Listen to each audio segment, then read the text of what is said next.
他会怨你的。不，他会觉得爸爸是一个更大的英雄。对，不要剥夺他去选择拥有这样一个体验的权利。我们认为，让我们有后东去，我们不会后悔，而你们也不会遗憾，这是一个最好的选择。Top 3。物理季军，我靠，我季军，开什么玩笑？我是冠军，好吧 Top 2。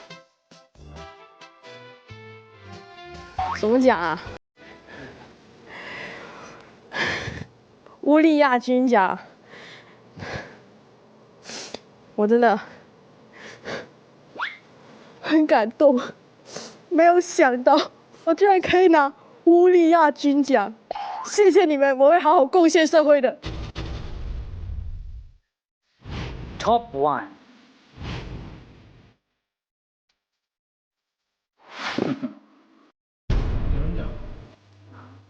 这个，物理冠军，我是物理冠军。谢谢大家，谢谢。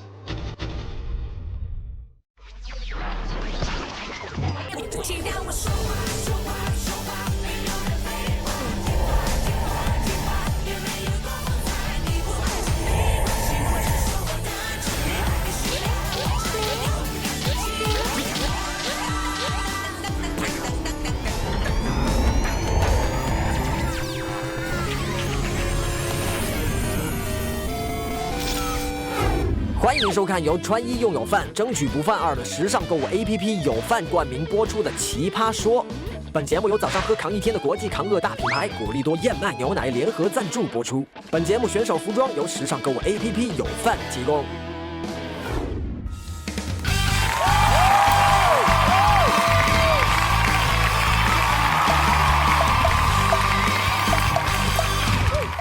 我是即使停掉了《康熙来了》，也并没有要继续主持《雍正来了》的肉松队的康永。我是即使已经胖成这样，刚才又吃了2个卤蛋的高晓松。我是即使认为我跟女神关系特别好，我也从来没收到过礼物的 MM 马。啊，但是依然抑制不住我内心的激动，让我们掌声欢迎本期女神海清小姐。她是即使刚刚吃了一个大馍肉夹馍，还是这样瘦的女神。那我嘴上有膜吗？有肉。我们奇葩说有一个合作的一个网站知乎，知乎上有一道题说，大家分析一下，在大学里面，期末成绩给你59分的老师到底是怎么想的？大王，我觉得有没有可能那个大学老师暗恋你？我大学3年，我考英语，我考了4次，前3次都是59分，我就觉得这个老师就是想让我注意到他。应该不是这样。说2句。Hello everybody。应该说 Are you OK？ 好吧，所以其实我们题目不是说他们怎么想的，而是说你应该怎么去求求这个老师能给你加回1分。比如像你的恩师黄磊，那是不可能的，求是没有用的。或者黄怡，这个分数就是你这个的表现，所以你会更好。但是这个现在这个分数就是这样，不用来求我，不可能的。小松，你考试的时候考过59吗？我从上学到大概初中，我连99都没考过，就一直都是100。哇！考清华是超过录取线50分。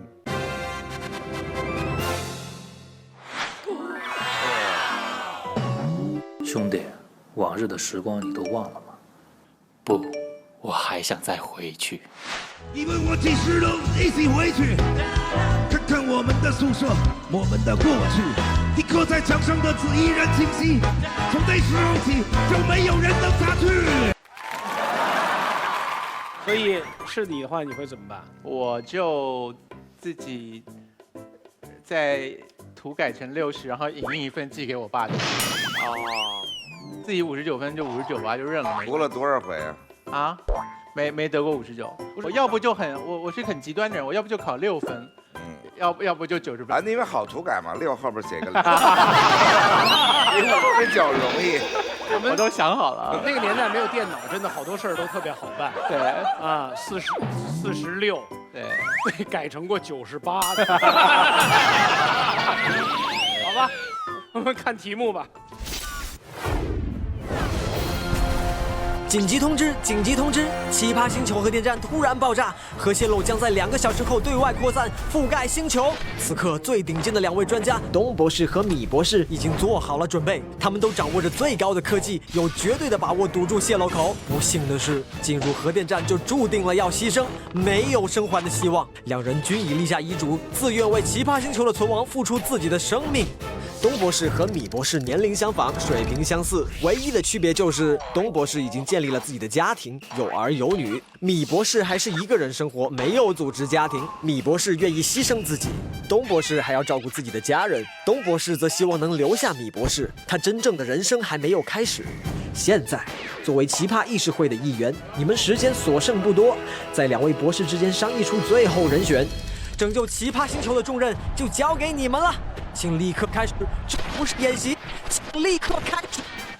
有后代的东博士和没有后代的米博士，该选谁进入核电站？终于你要对上胡建彪了。其实也不用终于了，我们对过好多次了。我倒是很期待有机会跟他对决。我要。对熟人其实反而有一种熟悉感。打过再说，了解你打得赢再讲。那就是比较想对陈明。那就试他吧。我怕我和他打的时候我会分心。你对他不要太凶，人家名媛。我可对我这个把控力没有足够的信心哎。我觉得相反，你会比较淡定。对，就是你对待他，你就一个和谐社会漩涡，一个宇宙花爱漩涡。感谢喝了就能愉快聊天的雅哈咖啡。废话就像头皮屑，消灭就用海飞丝和快到让你飞起来的 vivo 手机的大力支持。这是一道非常烧脑的题目。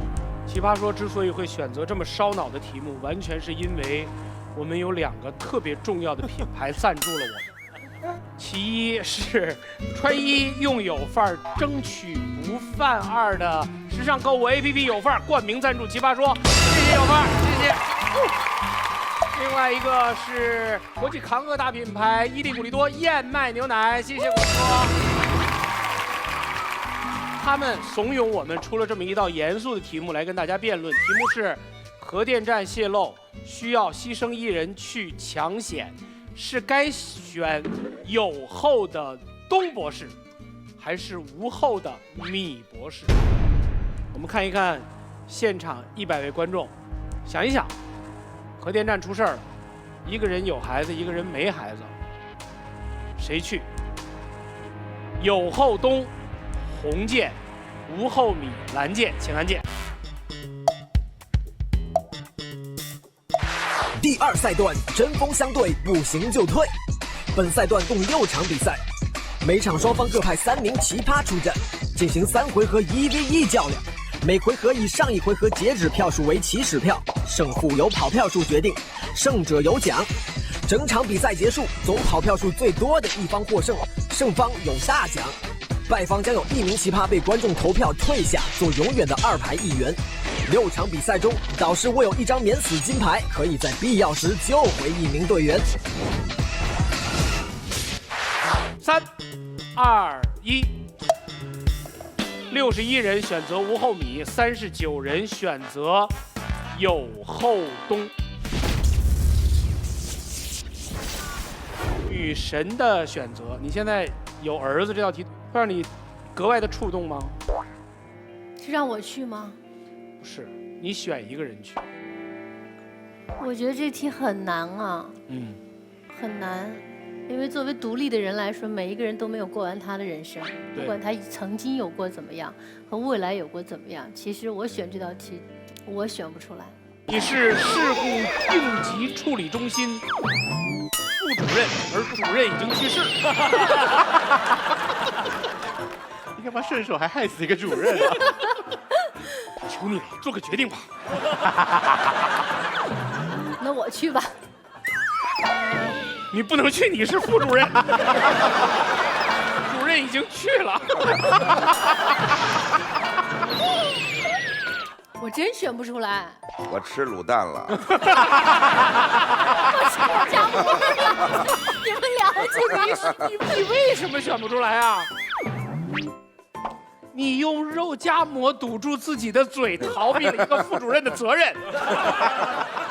好，康永哥这一队选择的是派吴厚米去。好，高晓松吃着卤蛋，轻松的选择了有后东。就是你嘛。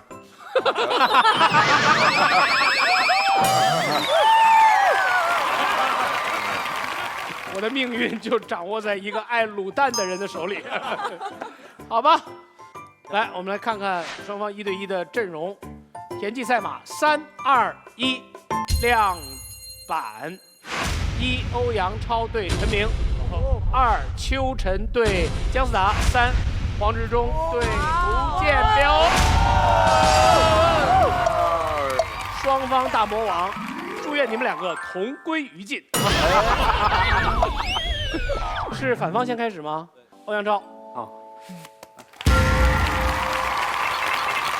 同志们，奇葩星球就要核泄漏了，核爆炸了，把摄影棚房顶掀翻，把马老师炸得插到白云里去。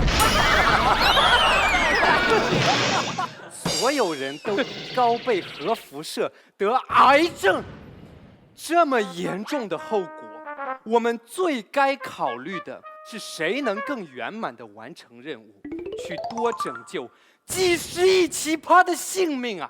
虽然题目里面说有后东和无后米水平相似，那就是不同嘛。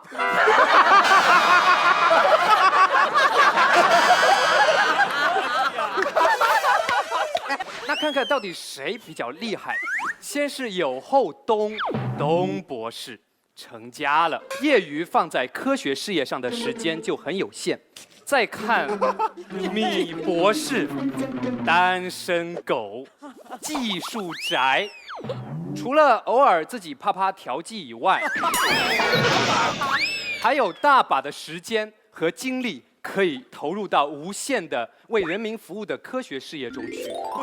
久而久之，就会跟东博士水平拉开一截。再看第二个因素，心态。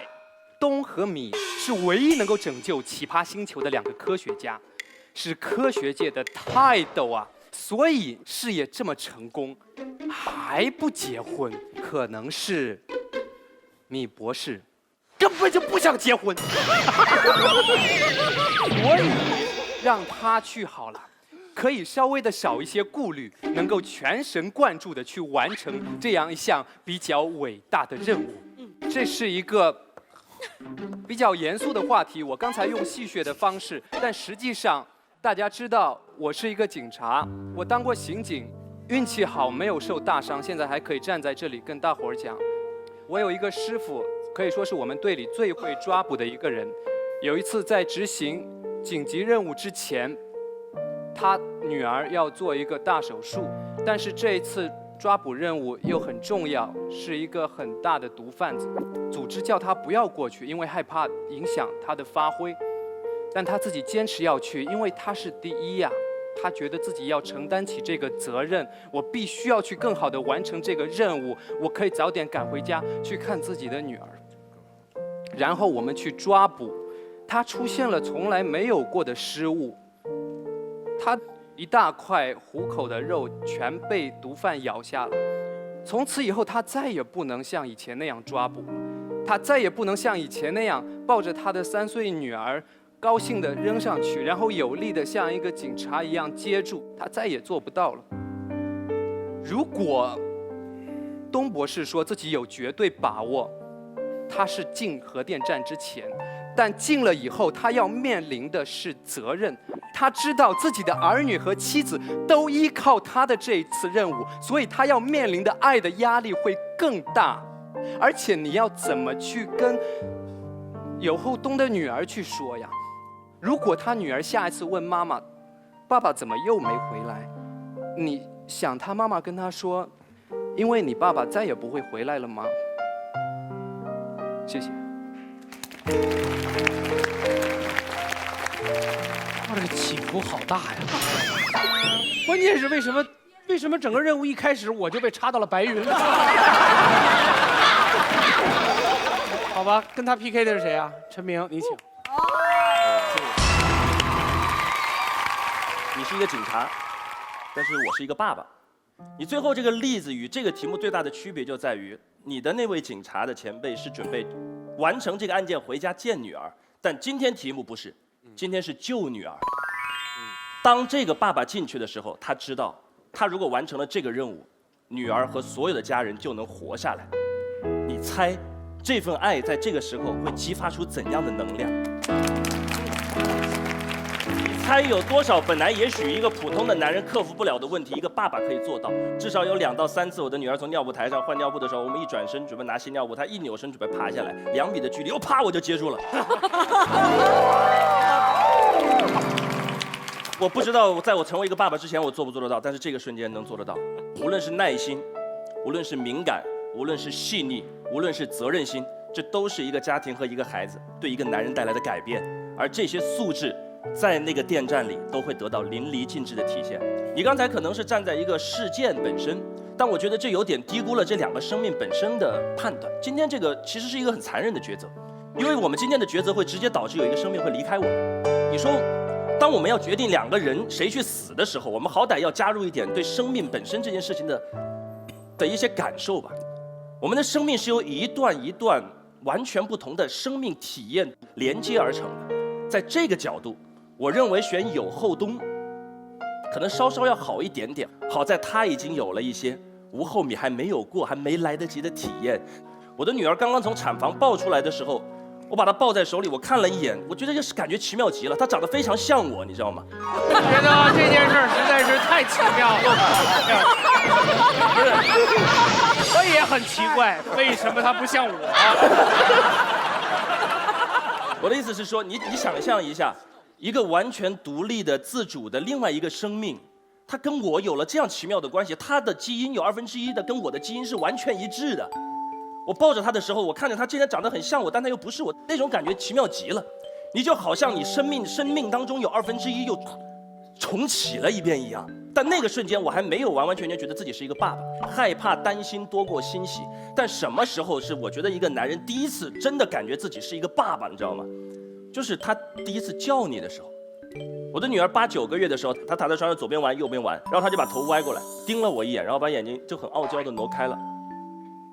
然后她说：“爸。”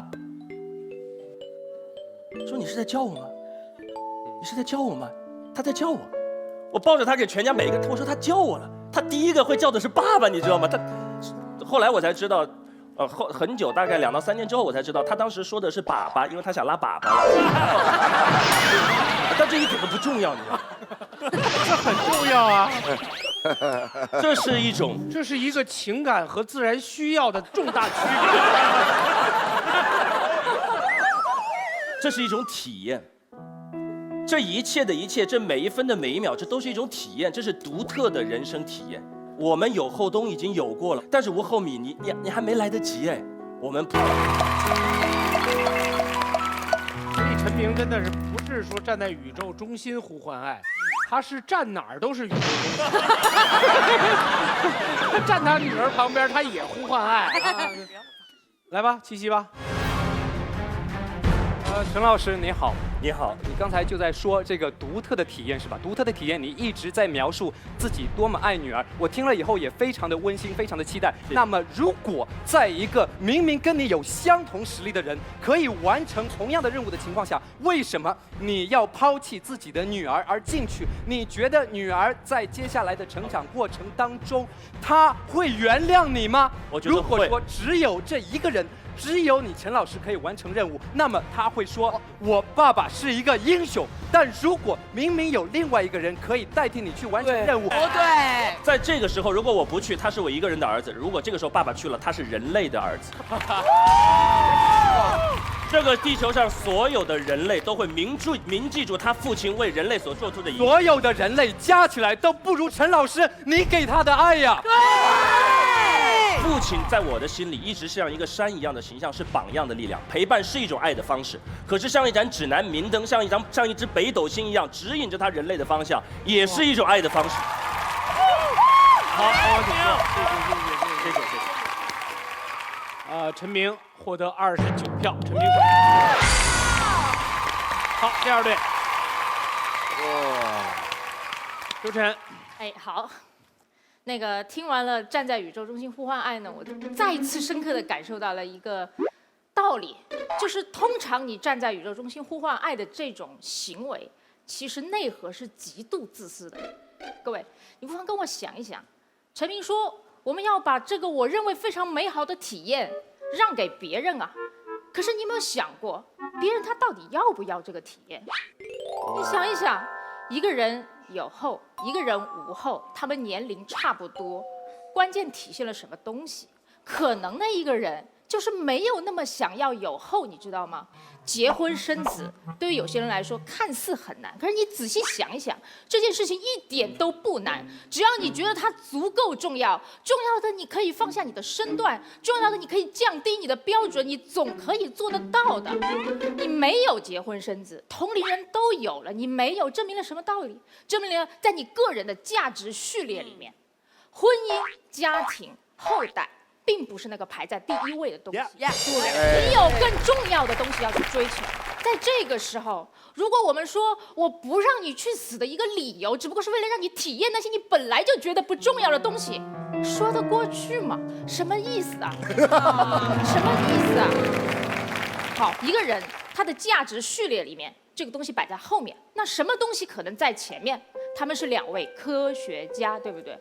我们都知道，有很多人终其一生想要追求的梦想就是我要改变世界，我要造福人类。只可惜没有多少人真的愿意放弃这些世俗的幸福，放弃你所谓的这些不可以割舍的体验，全身心的投入到这所谓的梦想中去。这个吴厚米，他可能就是这么一个人。他就做好了这个觉悟，他不要妻子和孩子，但是他就要追求这样一个梦想。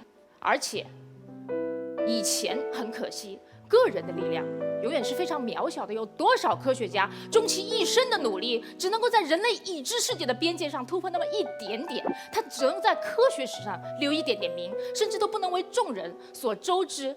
可是这个时候，这个5米厚，然后他被梦想所选中，5厚米，5米厚好像是穷2代，对不起。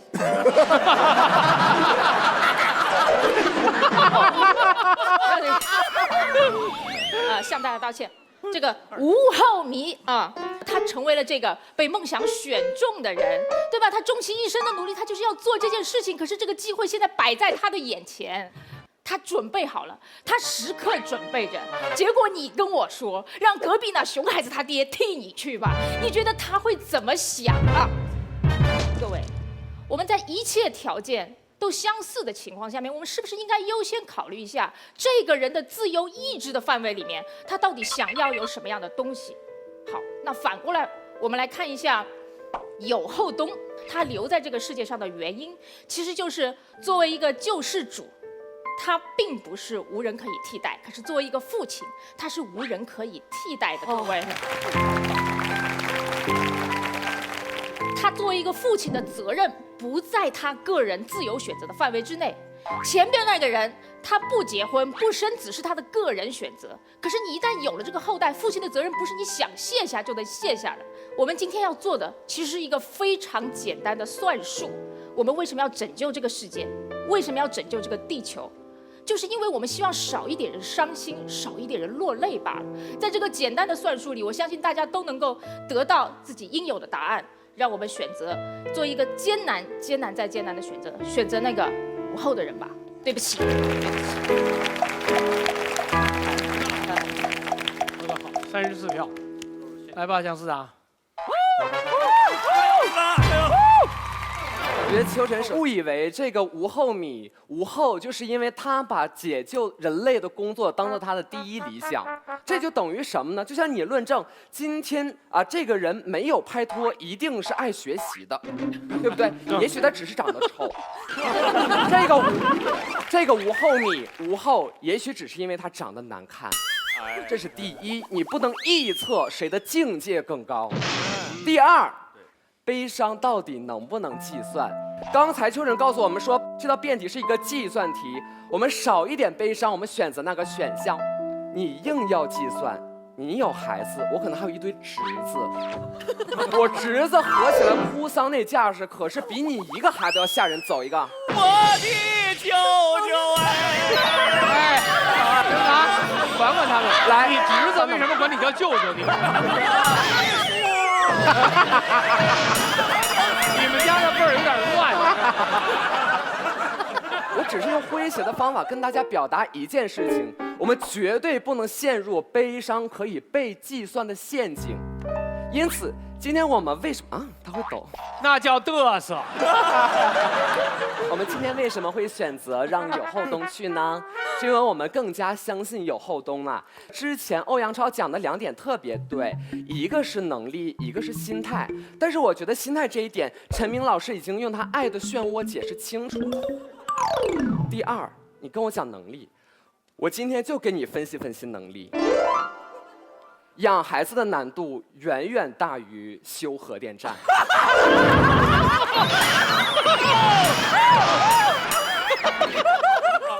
拿出世界上任何一座核电站，里面的噪音都不如小孩子的哭喊，知道吗？这2天在我们录制现场旁边，叫做全国青少年才艺大赛。什么叫大赛？旷日持久，选手无数，和我们住在一间宾馆里，在每一个我们想要备赛的夜晚，都能听到孩子隔着无数道房门传来的核电站的噪音断得了什么？而就当我们在脑子里无数次核爆的同时，他们的父母就站在小孩旁边，充耳不闻，全然习惯了。我想说明一个问题：养过孩子人，他的适应能力和心理素质，是我们没有养过孩子的人不知道的。其实想象一下，这个战士，英勇的战士进入这个核电站进行抢修，他的情形像不像一个高危的孕妇进入产房？同样是怀抱着全人类的期盼，或者说对他来说是家人的期盼。在这种项目当中，我们能够得到一个答案：我以后如果有了孩子，我一定会和今天的我说，你不要去，放着我来。为什么？因为只有我见过血淋淋的生，我才能更好的面对血淋淋的死。我想多讲一个，其实这一件灾难不会发生啦，对不对？我们把它当做什么呢？我们把它当做一部灾难电影去看。我们想看这2种电影的结局，哪一种结局更会打动我们？我会选择让有后东去，因为我们知道，如果让吴厚米去，会带来什么？一个孤寂的人最终孤独的灭迹了，留下这样一对父子。按照我们众所周知的情感逻辑，父亲变老，孩子长大，同时对那个年轻的战士抱有愧疚。这一部电影里面最后那一团灿烂的蘑菇云之后带来的唯一的人类情感的结局走向，我觉得不够，我觉得不够美。另外一种，有后东，同样是一段蘑菇云之后，爸爸走了，这个叔叔还在。如果我今天是这个吴厚米，假如说我看到他的孩子，我会不会视若己出？我会不会把他的孩子当成自己的孩子看待？有一种新的亲情在连接，大家发现了吗？你要给这种新的感情以可能性。动物之间所有的亲情都靠血缘，而人类之间的亲情还有可能是恩义。所以，与其看到英雄在孤独中走向孤独的灭迹，我更希望能在这堆废墟当中看生新的连接的人性的美丽。漂亮，漂亮，好，漂亮。来，齐溪。你刚才说一个孤独的人不应该走向孤独的寂灭哈。那我想问你一下，这个已经孤独了很久的人，最好的故事是不是他拯救了全人类？然后像你说的一样，跟所有人建立了恩义，这是不是更好呢？我觉得今天我们不是在争一个勋功章，不是说这个吴厚米他去拯救了全人类，他的生命才有价值。我们只是担心，就像陈明刚才所说的，你今天让他去做这样的事情，一点可能性都不给他。你甭管他想干不想干，一点可能。不好意思，我想打断你，这个人可是自愿的。你们刚才讲了很多，他应该有那样的体验，可是你有没有想过，可能这就是他最想要的体验呢？有可能，但是可能性不一定你们是唯一的答案，因为有后东也是自愿去的，你知道吗？当他按我们众所周知，他有孩子有妻子，他都愿意去，他是不是更想去？你有没有孩子，要不要孩子，纯属自由意志选择的范围。对，可是父亲的责任在你自由选择的范围里面吗？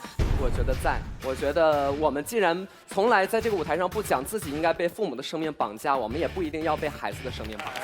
那你说的特别好，这是这个人的选择。可是我们作为旁人，我们应该允许他这样子的选择吗？我们是不是也应该承担一点点的责任去劝阻他呢？我们可以劝阻他，如果他坚决要去，放他去，我们尊重他。现在我只想跟大家说，现在有2个人，一个是自由选择，一个我们有责任有义务去劝阻他，选哪个一目了然。谢谢。对。正方姜思达胜出。哎，祝贺你，我们第3对是黄志忠老师开始。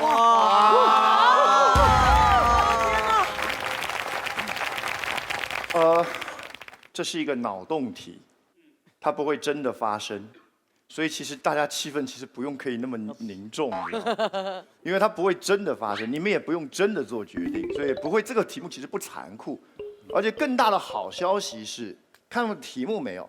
一，像前面都讲了，他们2个都是自愿去，不用有道德压力。2，他们都有决定性的把握，可以解决问题。所以其实你要知道，做决策很好玩。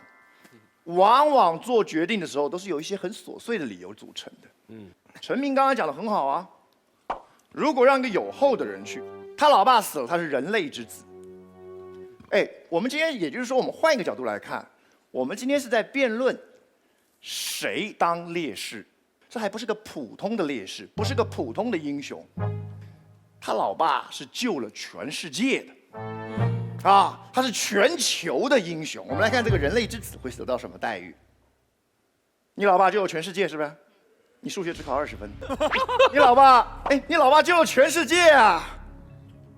你怎么做2个伏地挺身就不行了呢？伟大的死亡，往往是一个伟大的阴影。而且我刚刚这样讲，还是比较好一点的版本。要不要听差一点的版本？我老爸救了全世界，是不是？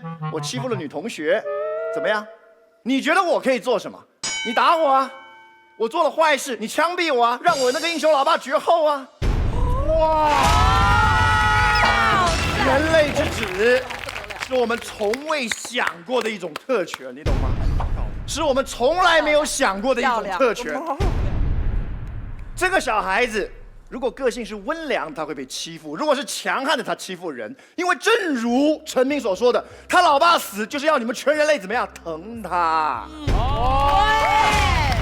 轮你疼我了吧？轮你疼我了吧？他老妈呢？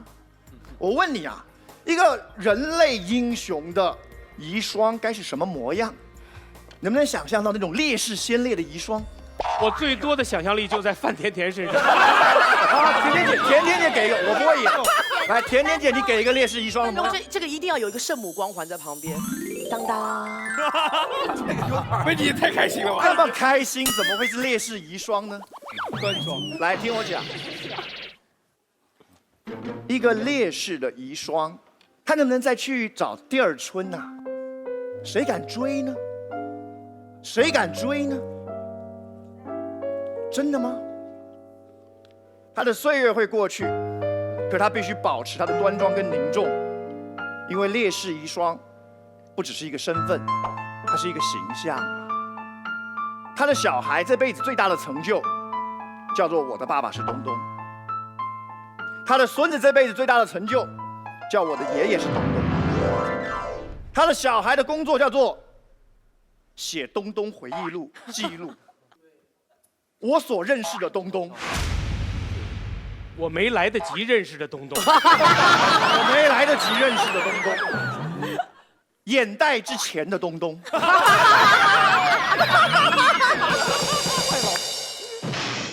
我跟你讲，因为他逃不掉。对，勋章闪亮而灼热，它不是只戴在你爸爸下葬的时候那个衣冠冢的那个服装上，你们全家都得给摆出个样子，你懂吗？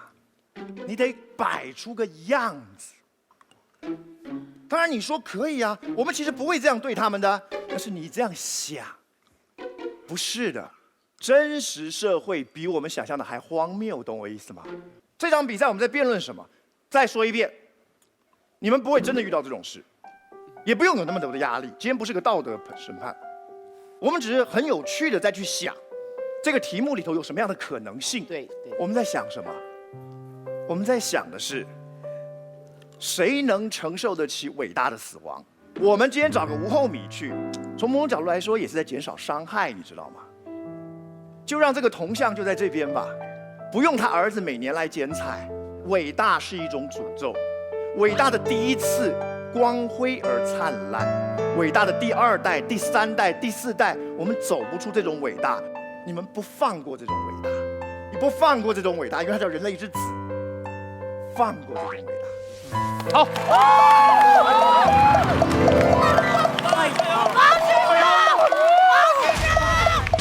这是我记得的一次赢得的最多票数，48票。48哦，是谁不放过这种伟大？一个伟大的事业、伟大的功勋章，在执中眼中是一种极其邪恶的创造。谁拿到了这个功勋章，就等于给他的家族下了一份诅咒。执中说这道题是一道脑洞题，我倒不如此觉得。这个情景真的是在生活中完全不可能出现吗？你想想，消防员面对一栋火势非常凶猛的大楼，2个人，现在谁要冒险冲进去？中国这个土地，我们面对的灾难少吗？这几年来，我们面对到的生死离别的个案少吗？面对抉择由谁牺牲的时刻，真的那么少吗？这是在谈生命的价值跟生命质量的问题。一个人的生命是不是有哪一些经验是我们真的不应该错过？但是我觉得除了生的抉择，还有另一方面的抉择。这个这么伟大的人，怎么样才是一种更理想的死法？我不懂你们有没有想象过，就是你会死，你将死。我想其中一个我们心中还有那个愿望是，我死后假设我在天有灵，起码应该要有人记得我吧。这个记得我还不仅仅是作为一个伟人般的存在，让后世歌颂，有没有人记得我作为一个家人的背影，让我这个背影传承下去？有没有？这么伟大的一个人，他不应该只是停留在说 no， 只是一个冷冷的一个墓碑。如果是我去死，我起码希望我的事迹有我的亲儿子告诉我的亲孙子，我希望他记得我。反过来换一个视角想，对于这么一个伟大人的离去，我们也总希望他留下一点什么吧。我不懂你们有没有经历过葬礼？我自己经历的是我的亲奶奶，我生老病死很正常，那一切家属的情绪也很正常。但是最让我揪心难过的是什么时候？就是那个棺木缓缓推进去的时候，门即将关上那一刻，我的其中一个姑姑奶奶的女儿突然间喊了一声娘。一个这么你最挚爱的人即将离去的时候，你希望他能够给你留下点什么东西？他应该留下点什么东西？一个这么伟大的人，我会觉得他会值得一个更好的离开的方法。以上。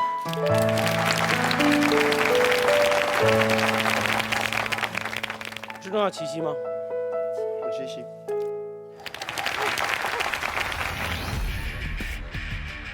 来，建彪，是，问你几个问题。来，你刚刚讲有关于曾祖父的问题，你会希望他的曾孙都记得他，那我们可不可以逼他的曾孙记得他？不可以，起码应该给他一个机会。停，一个一个来，一个来。这里头就是我们刚刚讲的一线之隔。我们多么希望他的曾孙能记得他。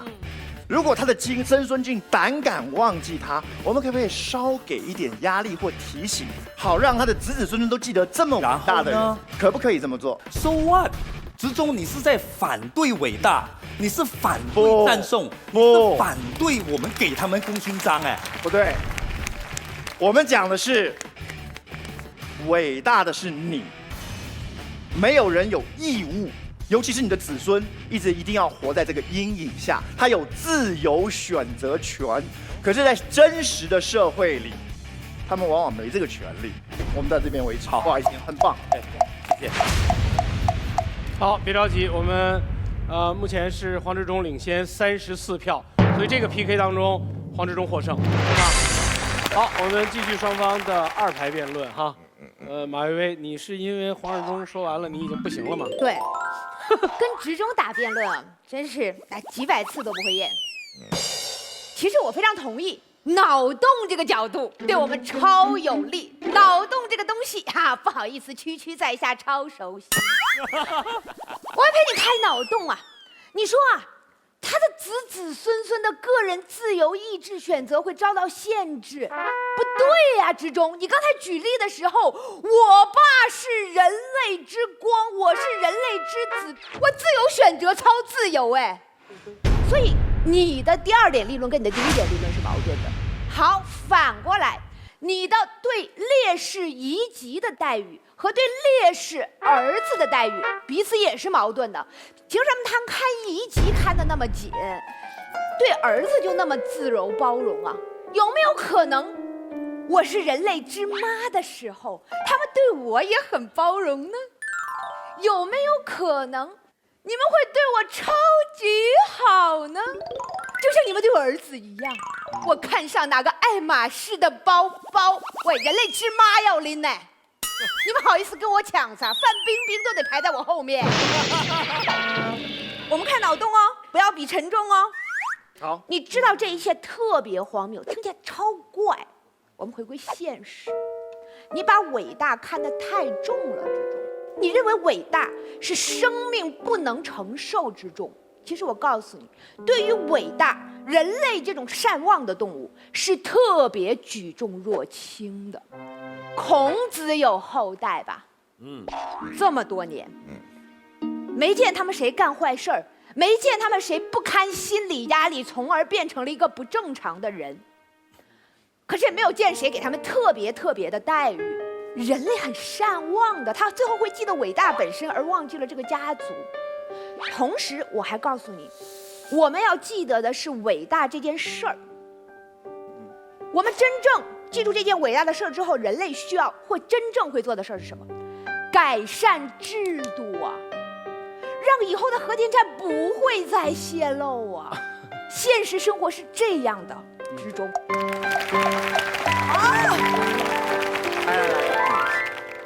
这个我先讲一下，你刚刚那个其实也是矛盾的。如果去就这件事情真的很伟大，才会有我们刚才两边的讨论嘛。如果他根本不伟大，其实你们也没有必要执着一定要派那个所谓的有后的人去，好让后人记在他，记得我祖父做什么，因为这根本不伟大。你在越讲他不伟大的时候，就变成是什么？派谁去都可以，因为这不是件伟大的事，没有什么好伟大的，对不对？只是刚好你在那边当班。如果是这样，那也很简单，那解决方法就是谁的抚恤金比较低。对不对？因为对一个不伟大的事情，就是用一个最现实的方法来衡量。如果它是一件伟大的事情，才会有我们刚才从陈明开始，一直到思达，一直到建彪这个一连串的争论。而这个争论，我们讲的是2个版本的故事。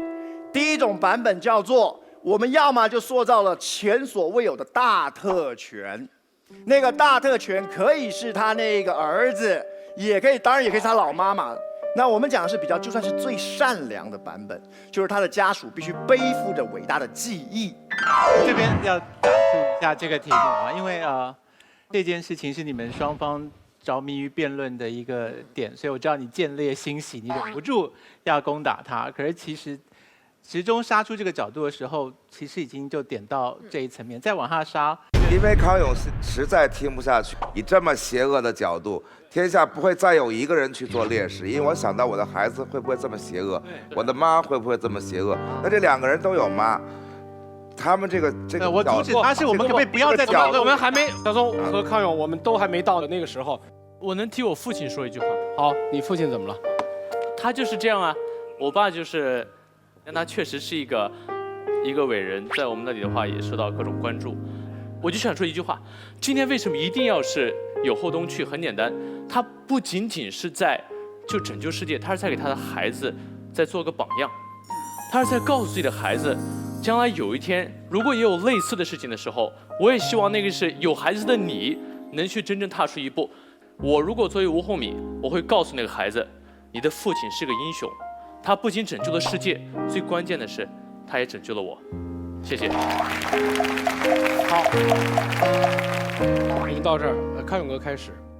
其实不是世界上没有发生的事情，日本的福岛核电泄漏，必须要靠非常多在核电厂工作的人进去，他们送进去的不是一个拥有神迹的单一的科学家，他们送进去是非常多在底层工作的，然后没有效率的完成，因为没有那一件剪了哪根电线，核污染就停止这一个神奇的做法。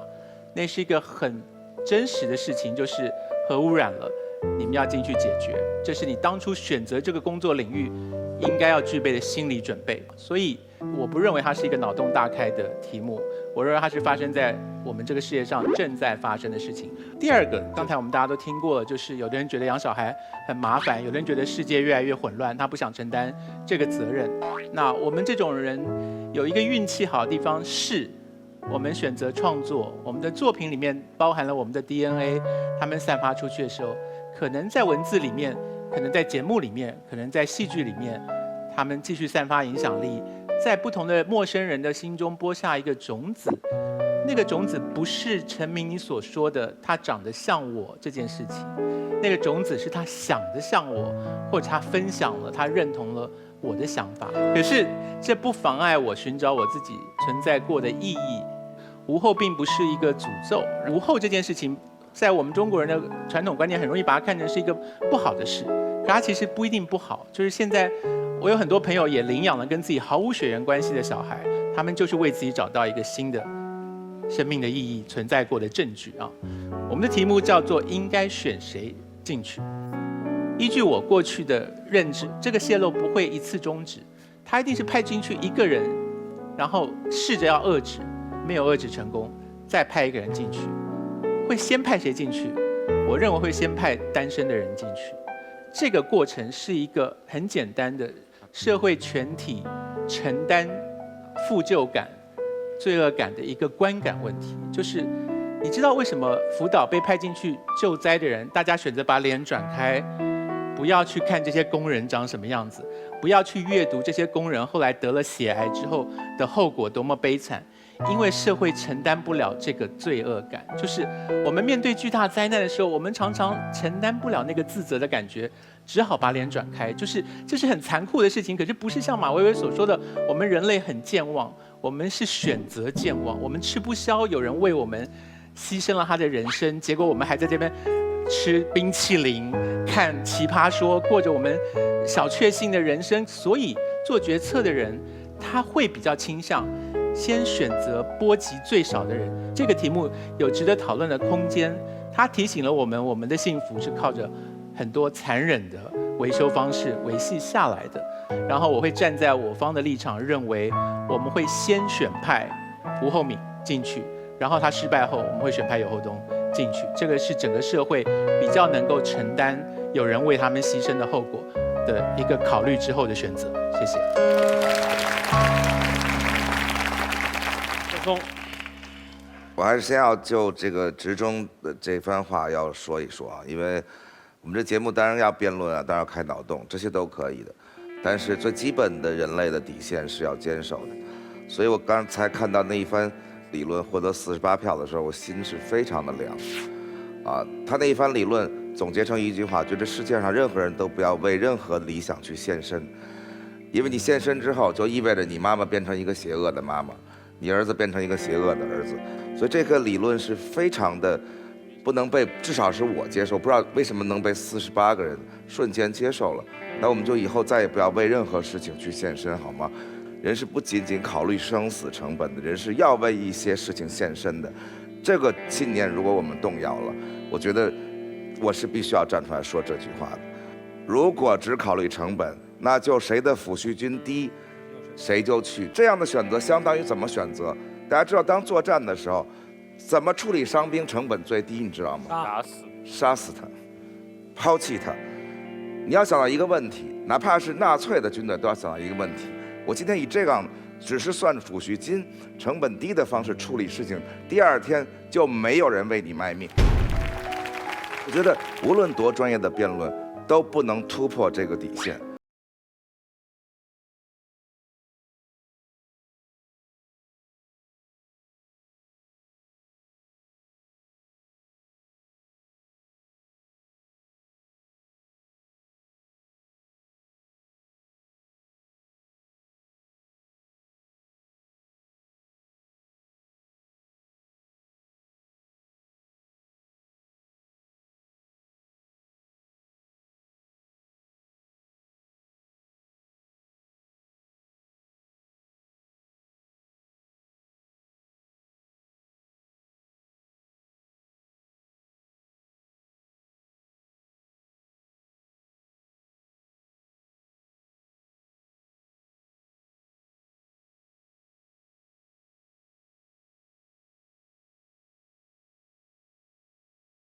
全世界是最清楚的规定，这真实世界是立法的。在美国，这个法叫沙利文法，或者叫单独生存法，就只要是单或者独，就有权生存。啊，当伟大来的时候，大部分人都说我愿意去。啊，我宁可我孩子成为邪恶的，如果他真的能成为邪恶的话。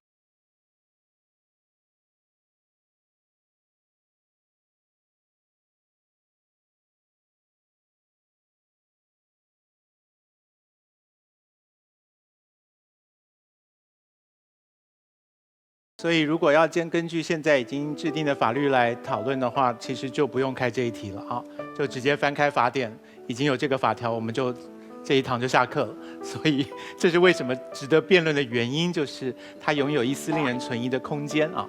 那我替职中讲一句话，就是他刚才讲那个奇怪的论点的时候，他一直用脑洞大开、开脑洞这个立场来开脱他自己，就是他的确有这个道德负担在，他一定是有的。职中是一多么纯良的人。是，所以替职中讲一个话，就是你姑且谅解，他们是跟我们不一样训练背景，对，他们是另外一种人。OK， 他们愿意那样去。然后我们奇葩说是一个辩论的舞台嘛，所以你就要谅解他们无所不用其极的辩论，好不好？这个我们就到此为止。我没有说你错，我只是替他们讲一句求情的话。我也只是说，在辩论的时候，我来商榷一个基本底线的问题。所以我不太想要你用邪恶这两个字讲黄执中。我说的不是执中，是说他那个理论。OK， 好。执中当然是谁都知道他是一个多么温暖纯良的好男人。好，所以这个我已经讲好了。然后，而且我想跟执中说，社会没有这么冷酷。即使 JFK 算是为国殉职了吧，那杰克林他的夫人也是被美国人民宽容，是可以改嫁的，没有那么残酷，没有那么严格。对，所以最后我只想讲一个简单的事情，就是奇葩说是让大家看到你对一个事情可以展开多少想象的过程，所以我永远都会欢迎有极为奇特的想象出现，因为它启发了我。可是它不是我们最后会选择的定见啊。那我倒是对这一题比较在意的是我刚刚讲的事情，就是核电危机是存在的，土壤污染一旦发生，万年无法恢复，所以就小小的提醒而已。然后马薇薇所讲的制度，我们真的没办法用制度来控制这些灾难的发生。那是很遗憾，我们人类野心很大，一直在做超越自己能力的事情。所以这个题目我欢迎它。最后说一句话，其实，在任何制度下，还是需要人类勇敢的献身精神。如果人类缺乏了献身精神，任何制度都会被钻空子。来吧。哇，这么大开脑洞的一番交流之后，所有的现场观众来，最后有后东还是无后米？红蓝键，请选择。5、4、3、2、1。关注朝阳公园东七门，独家花絮幕后新鲜八卦只在这里。下载有看有聊的爱奇艺 APP， 解放你的奇葩天性吧！登录手机百度搜索百度贴吧奇葩说官方吧，洋洋洒洒任你喷。微博参与奇葩说话题讨论，选出你爱的辩手去大冒险。我们现在正在用电脑或者用手机看我们这期节目的人，会跟着我们一块儿就被沉下来了。因为可能我特别希望整个节目能带给大家更多的这种思考。当然，我更希望在你手边还有一杯能够愉快聊天的雅哈咖啡。希望你正在能够用快的让你飞起来 vivo 手机看这期奇葩说，同时别忘了废话就像头皮屑，用海飞丝来消灭它。好，广告说完了，然后听听女神啊，不是海清副主任。最后的决定还是得你做呀。不用我做，交给这个就可以了，你按照投票表决就可以了。我也是大家选出来的。你干嘛来了？然后我想说说这个话题。我完全同意小松的说法，我也觉得你所标榜和鼓吹的东西全都是对的。但是志忠给我们的题目是一个脑洞。拯救大兵瑞恩一开始，老年瑞恩走到那个诺曼底，他问的问题是什么？我是不是一个好人？因为什么？因为 Tom Hanks 死之前跟他说 "Be a good man"， 没有别的意思。那是什么意思？是大兵瑞恩带着这个嘱托或者期待活下来了，所以他说的其实就是那个压力。一个伟大的电影作品也可以去描述它的丰富性。我们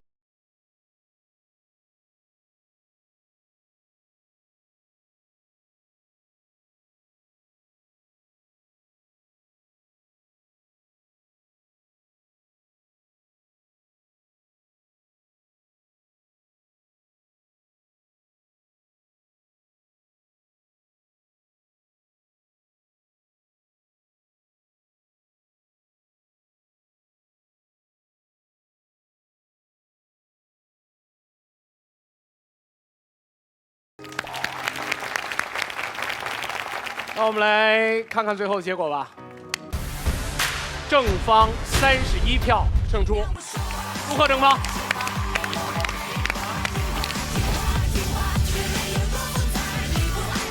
我们就欢声笑语当中把今天的钱发了吧。中1万，苏打1万，人民1万，然后来，感谢伊利古利多燕麦牛奶提供的国际抗饿基金，祝贺正方。好，正方请坐，反方也请坐。我们要从反方的3位当中把1位请到2排去，由现场所有的观众来决定。来，欧阳超，请起立。红键选择赞欧阳超，请按键。58票。秋晨，请按键。85票，来，黄志忠，请按键。好，84票。那么欧阳超会退回到2排。谢谢今天的女神，谢谢穿衣用有范儿，争取不犯2的时尚购物 APP 有范儿冠名赞助奇葩说，再见。我觉得应该。